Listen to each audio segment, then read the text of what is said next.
Eh bien, très chers téléspectateurs abonnés sur notre chaîne YouTube, nous allons maintenant revenir avec la partie suivante. Maintenant, nous allons parler des dimensionnements. Là, nous allons voir comment synthétiser, vous montrer comment on fait les dimensionnements des différents éléments. Et ici, on a montré comment on peut faire l'analyse RDM. Nous, on a déjà fini avec tout ce qui est analyse RDM, n'est-ce pas? Et ce qui reste ici, nous allons juste décocher ça et laisser avec nos éléments structure principale. Appliquer. OK. Et puis ça aussi, on n'a pas plus besoin d'émaillage. Voilà. Ça va rester comme ça. Maintenant, pour dimensionner, on peut faire le dimensionnement d'un élément dans d'un seul élément, ou soit vous pouvez sélectionner un groupe. Tu vois, par exemple, ici, pour mes colonnes ici, et ça a une hauteur de 5. Alors, je peux prendre par exemple une colonne centrale.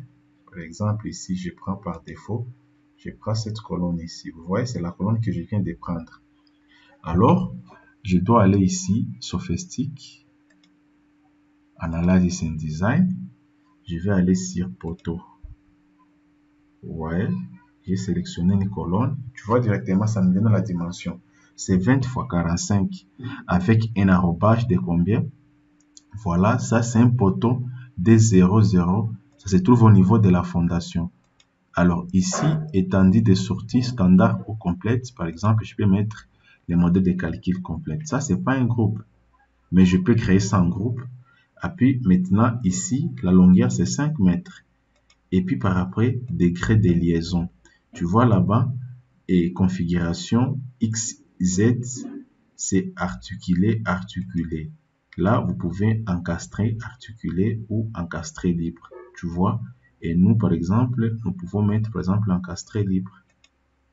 Tu vois? Si c'est articulé, articulé, c'est comme ça que vous allez calculer. Or, ce n'est pas le cas, c'est encastré libre. Vous voyez? C'est comme ça. Et plan X, Y, Z, aussi, c'est encastré libre. Vous voyez un peu? C'est comme ça que nous allons calculer notre colonne.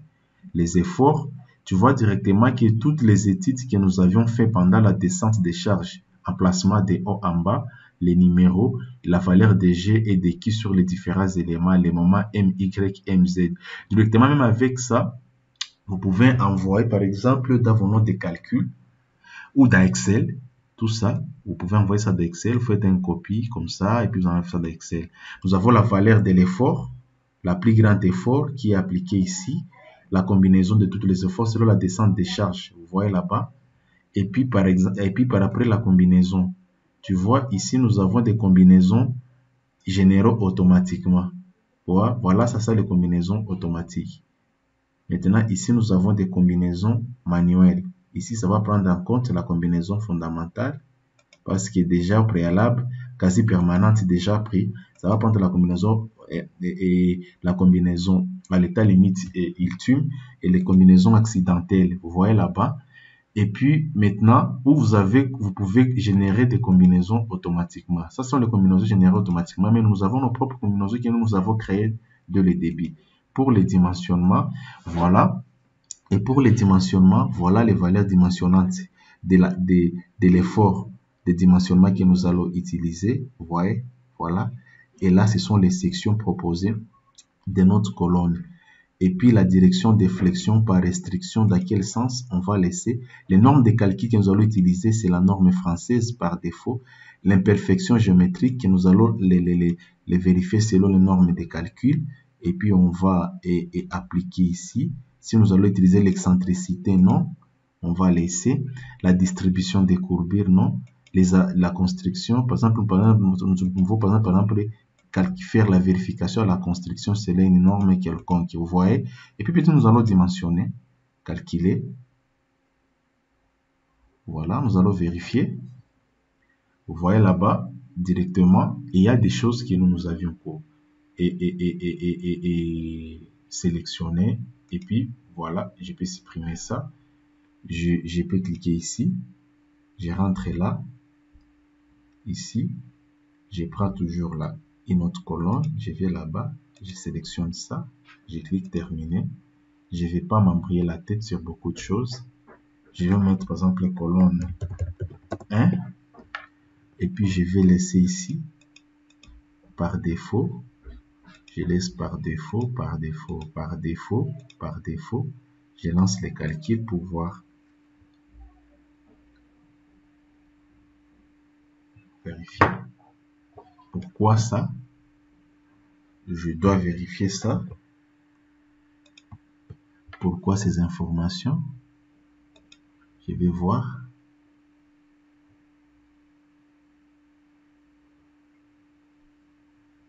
Ici, ça me donne les valeurs ici et en tiennent compte.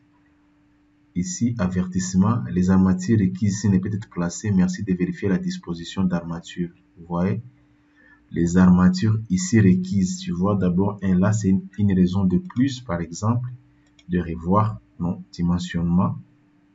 Je vais encore une fois sélectionner. Je prends une colonne. Je clique terminer. Je vais vérifier les dimensionnements, la longueur, les assignations, les degrés de liaison.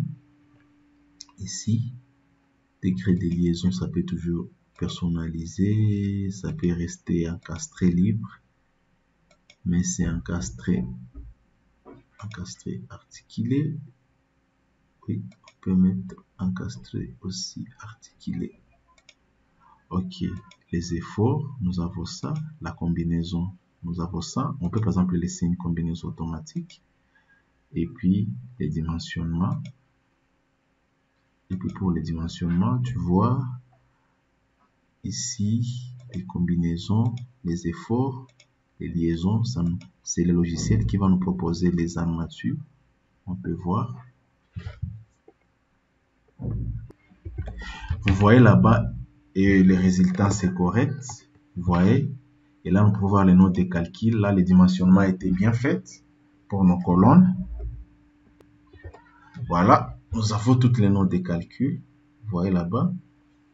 Ça donne poteau articulé, les rectangles, la section de notre colonne, la hauteur, la disposition d'armature, les actions qui sont participées, les efforts caractéristiques, la déformation, les efforts internes et combinés, la combinaison des charges et l'essai automatique au logiciel. Voilà les résultats que ça nous donne. Et puis par après, les armatures, ici maintenant on pouvait placer les armatures. Ça dimensionne, mais ça ne nous donne pas. L'armature requise est enregistrée dans les cas de dimensionnement numéro. L'enveloppe des armatures requises pour l'ensemble des poteaux vérifiés ici enregistrée dans les cas de dimensionnement doc numéro 3. On peut vérifier ces documents-là numéro 3 et puis on va trouver tous ces éléments-là concernant et ces armatures-là. Vous pouvez vérifier les calculs et tous les paramètres. Ça, c'est un. De deux, vous pouvez sélectionner ces colonnes ici, par exemple. Ici, vous pouvez les regrouper. Ici, sélectionner dans la visibilité. Là, c'est beaucoup selon les dimensions. Mais je peux prendre au moins 4 colonnes. Je peux les dimensionner instantanément. Comme ça. Voilà. Voilà. Voilà. Et puis, je vais aller ici. Sophistic Analysis and Design. Photo. Ouais. Groupe. Colonne 2. Ici. Et puis, les types de famille. Standard, seulement pas complète. Je mets standard. Degré de liaison. Ça, on va laisser ça par défaut. Et ici, vous allez voir, ça c'est la descente des charges de toutes ces colonnes. Les combinaisons qui sont là-bas. Et je vais laisser automatiquement les dimensionnements ici. Et puis par après, pour la construction. Et puis maintenant, je vais calculer ça. Pour ces groupes de colonnes, nous allons voir les résultats. Donc, il faut faire les dimensionnements en groupe. Et voilà, nous allons cliquer ici.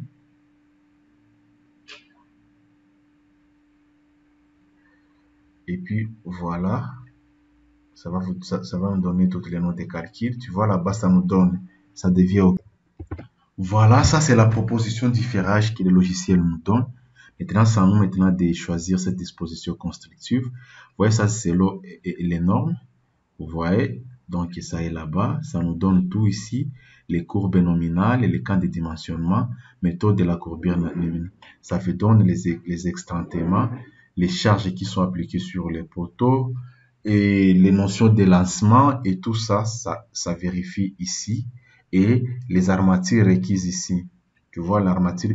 Maintenant, ça vous pouvez vérifier dans les tableaux d'armature. Tu vois là, ça nous donne et les barres de 12. 28 barres de 12. Tu vois qui nous donne ces totalités ici. Les armatures réelles et l'armature théorique. Donc, voilà. Et puis par après, vous pouvez aller ici. Vous pouvez exporter ça sous format Excel, sous format texte, ainsi de suite. Vous pouvez mettre ça dans Word et où vous pouvez enregistrer ça. Vous voyez, vous allez exporter ça. Et puis voilà, vous voyez, je mets ça, j'enregistre. Directement, Word va s'ouvrir. Ouais. Et puis, je vais rentrer là-bas. Très vite. Tu vois, là, c'était pour les dimensions de colonnes. Maintenant, nous allons vous montrer comment on dimensionne les poutres avec Sophistic Analysis and Design. À tout à l'heure.